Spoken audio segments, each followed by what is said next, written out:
तो भाई लोग कैसे हो। आज मैं आप लोग के लिए लेके आया हूँ फिर बांकेलाल की एक स्टोरी, बेचारा बांकेलाल। चलिए कहानी स्टार्ट करते हैं। एक तपस्वी तपस्यारत था। दर्शन दो भोले शंकरनाथ के मोरी आँखियाँ प्यारी रे। हे शिव शंकर शिव जी कृपा निधान डमरू वाले भोलेनाथ भगवान 87.5 दिन हो गए मुझे आज तेरी कठोर तपस्या करते हुए। भजन करते करते कमबख्त कहीं जीभ को ही लकवा ना मार जाए और मैं गूंगा ना हो जाऊं। भगवान तू जानता है कि ये नदी मगरमच्छों से भरी पड़ी है। अब तो मैंने यही तय किया है कि अगर तूने आज सूर्यास्त तक मुझे दर्शन देकर मेरी इच्छा पूर्ण न की तो मैं इस नदी में कूदकर अपने प्राण त्याग दूंगा। अजी प्राण त्यागू मेरे अजी प्राण त्यागे मेरे ठेंगे से। हे भोलेनाथ अब तो डमरू भी टूट गया, मेरे सब्र की और परीक्षा न ले भगवान। वो देख हो गया सूर्यास्त भी। अलविदा भोले शंकर, तेरा ये भक्त अब स्वयं को इस नदी के मगरमच्छों के सुपुर्द करता है। मैं केवल नदी में कूदने का उपक्रम कर रहा हूँ, नदी में कूदकर मरना है क्या। भगवान भोले शंकर, मैं नदी में कूद रहा हूँ और अगर मैं मर गया तो आज के बाद तेरा नाम भी संसार से मिट जाएगा। अभी भी समय है, दर्शन दे दे। पप्पू जल्दी जा, अपनी माँ को बुला ला, आज इस तपस्वी का मांस खाने को मिलेगा। जो आज्ञा पिताजी। मैं कूद रहा हूँ भगवान भोले शंकर, दर्शन दे दे, वरना नदी में कूदने का इरादा स्थगित कर फिर से तपस्या करनी होगी। वत्स हम तुम्हारी तपस्या से प्रसन्न हैं, बोलो क्या वर मांगते हो। जय हो भोले शंकर की। हे भोले शंकर, मुझे अपने लिए कुछ नहीं चाहिए। मैं तो मानवता की रक्षा करने में ही अब अपना जीवन व्यतीत करना चाहता हूँ, किंतु मेरे पास एक भी ऐसी शक्ति नहीं है जिससे मेरी यह आकांक्षा पूरी हो सके। कृपा कर मुझे ऐसी शक्ति दें जिससे मैं दुष्टों का नाश करके दीन दुखियों की सेवा कर सकूं। तथास्तु, हम तुम्हें यह मुखौटा देते हैं वत्स। इसे चेहरे पर धारण करते ही यह धारक के चेहरे से चिपक जाएगा और उसमें कई अलौकिक शक्तियां आ जाएगी। मुखौटा, किंतु धारक जब चाहे इसे अपने चेहरे से उतार भी सकता है। ऐसा करते ही धारक अपने पूर्व रूप में लौट आएगा। ओह, और इस प्रकार मैं सामान्य होकर साधारण तपस्वी की तरह भी रह सकूंगा और किसी को पता नहीं चलेगा कि मुखौटाधारी वास्तव में कौन है। वाह। इतना कहकर शिव जी वहां से अंतर ध्यान हो गए और इसी के साथ अपनी दाढ़ी मूछ नोच कर ठहाका लगा उठा तपस्वी भी। ही, मैं एक तपस्वी नहीं, डाकू डाक सिंह हूँ। एक जने को झूठ बकाया 7 जनों को छुओ, खड़े खड़े हुओ। ओह, मगर यह सब सुनने के लिए भगवान तो यहाँ पर है ही नहीं।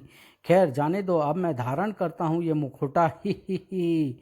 पप्पू के पिताजी, आज घर चलो, मैं तुम्हारी खबर तो वहीं चल कर लूंगी। मगर भाग्यवान, ये तो पानी में कूदने का था, तभी तो मैंने पप्पू को तुम्हें बुला लाने को भेजा था। लेकिन इधर घटने वाली थी एक और हैरत अंगेज घटना। आए शुभ कार्य में यह भयंकर हंसी कौन हंस रहा है। कौन है भाई। ही, मैं हूँ यमदूत। पृथ्वी पर जिनके दिन पूरे हो जाते हैं मैं उसकी आत्मा को इस बक्से में डालकर ले जाता हूँ। यम यम यमदूत। ही, तेरी जिंदगी के दिन पूरे हो गए। मैं तेरी आत्मा को तेरे नश्वर शरीर से ले जाने के लिए आया हूँ। नहीं, बचाओ हे भोले शंकर। उफ आह। हड़बड़ी में डाकू डाक सिंह का पांव फिसला और छपाक आह मरा। डाका सिंह के हाथ से छूटकर वह चला मुखौटा भी। और इधर यमदूत ने खींच लिए डाका सिंह के प्राण। हा, तेरी मृत्यु पानी में डूब जाने से ही लिखी थी। अब तेरी आत्मा पर मेरा अधिकार है डाक सिंह। हा। अरे रे रुको भाग्यवान, शिकार पानी में आ गया। चलो शुक्र है, वरना माँ जरूर रूठ कर मायके चली जाती। इधर एक मोहक मुस्कान थी भगवान शंकर के होठों पर भी। हमें पता था कि तपस्वी का वेश धरे ये कोई शैतान ही हमारी तपस्या कर रहा है। उसकी तपस्या का फल तो उसे देना ही था, किंतु हम जानते थे कि मृत्यु योग के कारण ये उस फल का स्वाद नहीं चख पाएगा। इधर बांकेलाल और विक्रम सिंह निरंतर अग्रसर थे विशालगढ़ की ओर। वह बांकेलाल, आज रात्रि इसी वन में विश्राम करना होगा। वाह, क्या गुदगुदी जमीन है, घास भी कितनी नरम व गरम है। मैं तो यहीं सोऊंगा महाराज, चाहे आप जाएं भाड़ में। लेकिन सुबह जैसे ही दोनों की आंख खुली, महाराज, हम जिस गुदगुदी जमीन समझ रहे हैं वह तो इस भयानक वन मानुस का पेट है और नरम गरम घास नहीं बल्कि वन मानुस के शरीर पर उगे बाल हैं। मेरा नाम राम प्रसाद है और मैं एक नेक वन मानुस हूँ। मेरे पेट पर सोए इन भले मानुसों की नींद में खलल न पड़े, इसलिए मैं इनके जागने का ही प्रतीक्षा कर रहा था। अगले पल बांकेलाल कूदो। उफ, अगर रात्रि में ही मुझे इस वन मानुस का आभास हो जाता तो मैं वन मानुस के कान में तिनका करके भाग जाता और वन मानुस अपने पेट पर सोए पड़े मोटे की हड्डियां भी कुचल डालता। मगर हाय मेरी फूटी किस्मत, सफलता कदम कदम पर मुझे धोखा दे जाती है। बांकेलाल, तुम भयभीत होकर इतना तेज क्यों दौड़ रहे हो? वह वन मानुस तो अभी भी विश्राम की मुद्रा में लेटा है, जो काफी समय से रह ही एक भयंकर मुच्छड़ वन मानुस के साथ रहा हो। भला उसे एक साधारण वन मानुस का क्या भय? मेरा मतलब है महाराज कि मैं वन मानुस से डर का भला क्यों दौड़ने लगा? मैं तो सुबह की दौड़ लगा रहा था। ये छलांग अगर मैंने किसी प्रतियोगिता में लगाई होती तो निश्चित ही मुझे स्वर्ण पदक मिलता। ही। ओह, यह क्या? क्याऊं क्याऊं, हाय मार डाला। ओह, ये तो वो किकड़ी जिसने मेरी प्यारी पूंछ को अपने पैरों तले रौंद डाला। अभी इसे चखा देता हूँ मजा। हाय मर गया। बांकेलाल, तुम्हें तो कुत्ते ने काट लिया। आह, वो तो मैं भी देख रहा हूँ कि मुझे हाथी ने नहीं काटा। इसकी तो अक्ल भी मोटी है। मैं कोई कुत्ता हूँ? मैं तो पिल्ला हूँ। बांकेलाल, कुत्ता भागा जा रहा है। अगर वह भाग गया तो हम इस पर 7 दिन तक निगाह कैसे रखेंगे? क्या मतलब महाराज? कुत्ते के काटने पर एक बड़ी भयंकर जानलेवा बीमारी हो जाती है, लेकिन अगर कुत्ता 7 दिन तक ठीक ठाक रहे तो फिर इस बीमारी के होने का भय नहीं रहता। और अगर कुत्ता मर जाए तो फिर दवा लेनी पड़ती है। किंतु अगर इस दवा की बीमारी हुए बिना ले लिया जाए तो दवा के दुष्प्रभाव से व्यक्ति पागल हो जाता है। तो फिर मोटे मुच्छड़ पहले क्यों नहीं बताया? अब क्या होगा? अरे बांकेलाल, रुको, मुझे भी आने दो। अरे बाप रे, ये तो मेरी ओर दौड़ा आ रहा है। भाग ले बेटा बनारसी, बचकर नहीं भागने दूंगा मैं। इस पिल्ले को 7 दिन तक इसे मेरे साथ ही रहना होगा। उफ, ये रहा कमबख्त दूध पीकर सेहत बना रहा है और यहाँ पड़े हैं जान के लाले। ओह, ये तो फिर मेरे पीछे लग गया। खैर, अभी पता लग जाएगा इसे कि बनारसी क्या चीज़ है। इसी पल उस और पीट गई दूधिये की भी निगाहें। कमबख्त पिल्ले, तेरा सत्यानाश जाए। भाग बनारस। भाग कर कहाँ जाएगा बच्चू? और ओह, तो वो पिल्ला तेरा है? निकाल मेरी बाल्टी के दूध के पैसे। बांकेलाल ने भी आओ देखा न ताव और बांकेलाल की जान पर बनी है और तुझे पैसों की पड़ी है। कमबख्त, हट रास्ते से। हाय, वह रहा। बड़ा ही लोचड़ आदमी है, पीछा ही नहीं छोड़ रहा। बांकेलाल भी तेजी के साथ झोपड़ी में प्रवेश कर गया। फिर जैसे ही बांकेलाल के होश दुरुस्त हुए, पिल्ला जी महाराज, मैं बांकेलाल आपके हाथ जोड़ता हूँ, पाँव पड़ता हूँ, मुझे छोड़कर कहीं मत जाना। आह, कितना प्यारा प्यारा है तू मेरे पप्पी, मेरे चांद। लू लू लू लू लू। ओह, ये इसके मुंह में क्या फंसा है? ये तो कोई मुखौटा है जो कि इस पिल्ले के दांत में फंस गया है। ये निकला। ये अजीबोगरीब मुखौटा मेरे दांत में फंस गया था, इसलिए तो मैं तेरे पास आया था केकड़ी। अरे मैं तो खामखा इससे डर रहा था। इसका इरादा तो मुझे नुकसान पहुंचाने का नहीं लगता। इसका मुंह चाट कर देखता हूँ कि इसे गुस्सा तो नहीं आता। चाट चाट मेरे चांद, मेरे प्यारे लल्लू। ही। अब तो 7 दिनों तक तेरी इस हरकत बर्दाश्त करनी होगी मुझे। देखा बांकेलाल, प्यार से तो जानवर भी वश में हो जाते हैं। वो तो ठीक है महाराज, किंतु मेरी समझ में यह नहीं आया कि आज तक मैं आपको वश में क्यों नहीं कर सका। मेरा मतलब है महाराज कि ये पिल्ला तो मेरे हाथ आ गया, अब मैं क्या करूं? ये क्या लटक रही है सांप? अबे ओए उल्लू, ये मेरी चोटी है, छोड़ दे इसे। ही। ओह, मैं समझा केकड़ी के टाँट पर सांप लटका हुआ है। ये केकड़ी भी बस केकड़ी ही है। ही। और तभी गूंज उठी किसी नारी की चीख, बचाओ।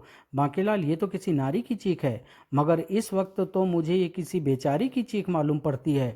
महाराज, वह नारी जरूर किसी मुसीबत में है, हमें यहाँ से तुरंत चलना चाहिए। बांकेलाल, यह तुम क्या कह रहे हो? उस नारी को संकट में छोड़ कर हम यहाँ से कैसे जा सकते हैं? मगर महाराज, मैं तो चीख की दिशा में जाने में आगे बढ़ने की कह रहा था।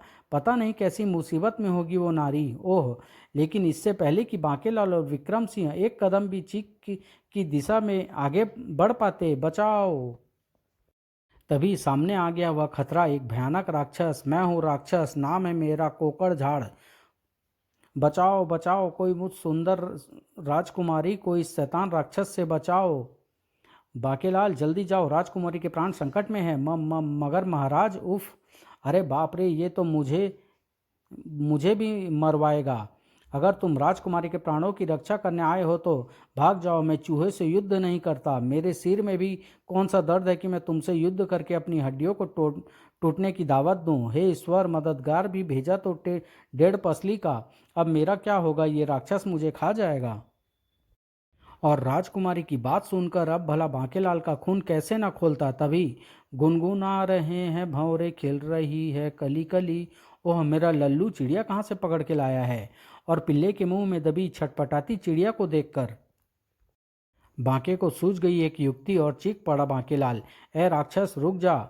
हम दोनों एक एक पत्थर आसमान में उछालेंगे। जिसका अधिक ऊंचा जाएगा वो होगा विजेता और पराजित की बात मानेगा। मंजूर। पत्थर पहले राक्षस उछालेगा। राक्षस कोकड़झाड़ ने उछाली वह चट्टान। हा हा हा, वो देख छोकरे, मेरा पत्थर वो गया आकाश को छूने। अरे बाप रे, यह डेढ़ पसली इतनी ऊंचाई तक पत्थर कैसे उछालेगा? अब ये राक्षस मुझे खा जाएगा। तुरंत ही फिर नीचे आकर पड़ा वह पत्थर। और तब, चल छोकरे, अब पत्थर तू उछाल। ही। तूने अभी बांकेलाल की ताकत नहीं देखी केकड़ा झाड़। वो देख, वो गया मेरा पत्थर। यही समय है राक्षस की नजर बचाकर चिड़िया उड़ाने का। आखिर मेरी योजना कीकड़ी को समझ में जल्दी ही आ गई और अब बांकेलाल द्वारा फेंका गया पत्थर दिखाई देना बंद हो गया। हा हा हा, मैं जीत गया। मेरा पत्थर इतनी ऊंचाई पर चला गया कि अब वो दिखाई पढ़ना बंद हो गया। अरे वाह, नहीं, यह नहीं हो सकता। ओह, याद आया। बांकेलाल, तू मुझे बुद्धू नहीं बना सकता। मैंने भी ये वाली कहानी सुनी हुई है। मैं जानता हूँ तूने चिड़िया उड़ाई है। तेरा पत्थर तो तेरे पाँव के पास ही पड़ा है। ही। और अब मैं तुझे इस चालाकी का दंड देता हूँ। नहीं। बांकेलाल को वृक्ष से टांगकर जैसे ही राक्षस राजकुमारी को दबोच कर पुनः आगे बढ़ा कि अब तो मुझे ही कुछ करना होगा। ठहर जा दुष्ट शैतान राक्षस। लेकिन तभी विक्रम सिंह जी को लगी ठोकर और वे गिर पड़े। आह! विक्रम सिंह का चेहरा टकराया, वहीं गिरे पड़े उस मुखौटे से। मुखौटा का चेहरे के साथ स्पर्श होने की देर थी कि उछलकर खड़े हो गए विक्रम सिंह और अगले ही पल मुझे ऐसा लग रहा है जैसे मुझ में कई हाथियों की सी ताकत आ गई है। वो मारा, इतनी शक्ति मुच्छड़ में कहाँ से आ गई? हाय, मैं मरा। हतप्रभ हो उठा बांकेलाल भी। यह क्या? महाराज के चेहरे के मुखौटे से टकराते ही वह मुखौटा महाराज के चेहरे से चिपक गया और नीचे गिरते ही राक्षस के प्राण पखेरु उड़ गए। अरे वाह, मेरे एक ही वार में राक्षस जमीन में घुस गया। यह चमत्कार कैसे हो गया? मुझे उतारो ए बहादुर इंसान। तुम नीचे कूद जाओ, मैं तुम्हें पकड़ लूंगा। मैं नीचे आ रही हूँ। ये गया बोदी वाला भी नीचे। ही। इधर राजकुमारी को विक्रम सिंह ने थाम लिया। आह, कैसा बलिष्ठ युवक है। युवक? क्या मैं युवक दिखाई पड़ रहा हूँ? और इधर बांकेलाल धड़ाम से टकराए जमीन से मर गया। अरे कमबख्त, नीचे गद्दा तो बिछा दिया होता। आश्चर्यचकित विक्रम सिंह पहुंचे बांकेलाल के निकट। बांकेलाल, यह कैसा चमत्कार हुआ? मुझ में इतनी शक्ति कहाँ से आ गई? महाराज की शक्ति का कारण वही मुखौटा तो नहीं जो महाराज के चेहरे से चिपक गया है? उफ, और मैंने इसे बेकार की चीज समझकर फेंक दिया था। हाय रे फूटी किस्मत। महाराज, मुझे लगता है कि यह सारा कमाल उसी मुखौटे का है जो अचानक आपके चेहरे पर चिपक गया है। मुखौटा? कैसे मुखौटा? विक्रम सिंह द्वारा अपने चेहरे को टटोले जाने पर एकाएक ही वह मुखौटा उतर कर उनके हाथ में आ गया। और अरे मगर ये हमारे चेहरे पर कहाँ से और कब आया? बांकीलाल विक्रम सिंह को बताने लगा। तभी मेरे सैनिक आ पहुंचे। राजकुमारी जी, आप ठीक तो है ना? मैं इसी रथ पर सवार जंगल में शिकार की खोज में निकली थी और अपने सैनिकों से बिछड़ कर आगे निकल आई थी। उस कमबख्त राक्षस ने रथ के घोड़े को भी मार डाला। विक्रम सिंह जी, आप हम आपको राजसी मेहमान घोषित करते हैं। आइए, हमारे साथ रथ पर सवार हो जाइए। किंतु राजकुमारी जी, इस रथ का एक पहिया तो है ही नहीं। यह चलेगा कैसे? टूटे पहिए के स्थान पर बांकेलाल जूतेगा, क्योंकि ये मेरी रक्षा उस राक्षस से करने में असमर्थ रहा है। मैं राजकुमारी का आदेश था, मरता क्या ना करता। आहा, कितना प्यारा कुत्ता है। पुच्ची पुच्ची। हाय रे फूटी किस्मत। बनारसपुरी का पड़ोसी राज्य हाथरस, जिसका राजा बिनौला सिंह एक समाचार सुनकर उछल पड़ा। क्या? हमारा सेवक कोकड़ाझाड़ मारा गया? जी हाँ महाराज। कैसे कैसे मारा गया वो? महाराज, बनारसपुरी में राजकुमारी तितली के स्वयंवर में अपमानित होकर लौटने के बाद आपने मुझे महल में घुसपैठ करने का आदेश दिया था। हाँ, क्योंकि राजकुमारी ने न सिर्फ किसी को पसंद ही किया बल्कि मुझे भी जुओं वाला मोटा भी कहा था। आपके आदेश का पालन करते हुए मैं महल के रसोइये के रूप में वहां नियुक्त हो गया और आज आपके भेजे सेवक राक्षस को विक्रम सिंह नामक व्यक्ति ने किसी मुखौटा शक्ति के बल पर मार डाला। इसी के साथ वह गुप्तचर घूसपेटिया राजा को कोकड़ाझाड़ की मौत का रहस्य बताता चला गया। सारी कहानी सुनने के बाद ओह, इसका मतलब कि उस शक्ति के राजा मुलायम सिंह के पास रहते मैं राजकुमारी तितली से विवाह नहीं कर पाऊंगा और अपने सिर की जुएं राजकुमारी से नहीं निकलवा पाऊंगा। आप निराश ना हो महाराज, अगर आपको राजकुमारी तितली से विवाह करना है तो हमें सर्वप्रथम वह जादुई मुखौटा प्राप्त करना होगा। कल पूर्णिमा की रात है और इस रात महल के सभी कर्मचारी और सैनिक भी राजा की ही रसोई में तैयार तैयार भोजन करते हैं। शेष कार्य मैं कर लूँगा। आप केवल आधी रात के समय अपनी सेना लेकर महल पहुंच जाइए। ओह, मैं ऐसा ही करता हूँ क्योंकि मेरे सिर में जुओं का उत्पात बहुत बढ़ता जा रहा है। कल तो 2 जुएं मेरी लट पर झूला ही झूल रही थी। उधर बांकेलाल भी अस्तबल में घोड़ों को चारा देते हुए अपनी योजना का ताना बाना बुन रहा था। मुखौटे की उपस्थिति को देखते हुए यहाँ के राजा मुलायम सिंह ने मुखौटे को कड़े पहरे में रख छोड़ा है, लेकिन वह मुखौटा मुझे आज रात ही प्राप्त करना है। इधर हाथरस का गुप्तचर घुसपैठिया अपना कार्य करके रसोई कक्ष से बाहर आ गया। अब यह खाना आधे घंटे बाद राजा सहित पूरे महल में खाया जाएगा। ही और जिसे खाते ही अपनी योजना अनुसार गुप्त रूप से बांकेलाल भी जा पहुंचा रसोई कक्ष में। मैं प्रधान रसोइये के बाहर जाने का ही प्रतीक्षा कर रहा था। वाह, खाना तैयार है और तैयार है मेरी नींद की दवा भी। लेकिन अचानक ही चौंक पड़ा बांकेलाल। ओह, इस बिल्ली ने खीर झूठी कर दी। खैर मुझे क्या, मुझे कौन सी आज ये खीर खानी है, क्योंकि नींद की दवा तो मैं खीर में ही मिलाने जा रहा हूँ। सहसा ही खीर की ओर बढ़ते बांकेलाल के कदम ठिठक गए। यह क्या, खीर खाते ही बिल्ली बेहोश होकर गिर पड़ी। बांकेलाल ने सर्वप्रथम बिल्ली का मुआयना किया और फिर खीर का। ओह, मेरा संदेह ठीक निकला। इसमें तो पहले ही नींद की दवा मिली हुई है, मगर यह दवा किसने मिलाई और क्यों? और मुझे क्या, मेरा काम तो बिना दवा मिलाए ही हो गया। अब मैं इस बिल्ली को बाहर फेंक दूं ताकि किसी को खीर में नींद की दवा मिले होने का संदेह ना हो जाए। फिर बांकेलाल जैसे वहां आया था वैसे ही वहां से लौट गया। अब आज रात ही मुखौटा मेरे पास होगा और अपने अपमान का बदला लेने के लिए मैं राजकुमारी तितली को उठाकर घने जंगल में छोड़ आऊँगा, जहाँ सिंहों को दहाड़े सुनकर राजकुमारी की सारी अकड़ निकल जाएगी। फिर उस रात खाइए विक्रम सिंह जी, खूब छक कर खाइए और ये खीर तो लीजिए। विक्रम सिंह जी संकोच मत करिए, हम तो अपनी मूछों को भी खीर पिलाते हैं। मगर उफ, मेरे तो दांतों में विकार आ गया और वो हो गए गायब। बेचारे विक्रम सिंह सबका मुंह देखने के सिवाय अब कर भी क्या सकते थे। आप परेशान ना हो विक्रम सिंह जी, जब आपके दांतों का विकार दूर हो जाए तब भोजन कर लीजिएगा। अब तो ऐसी प्रतीक्षा मुझे करनी ही होगी।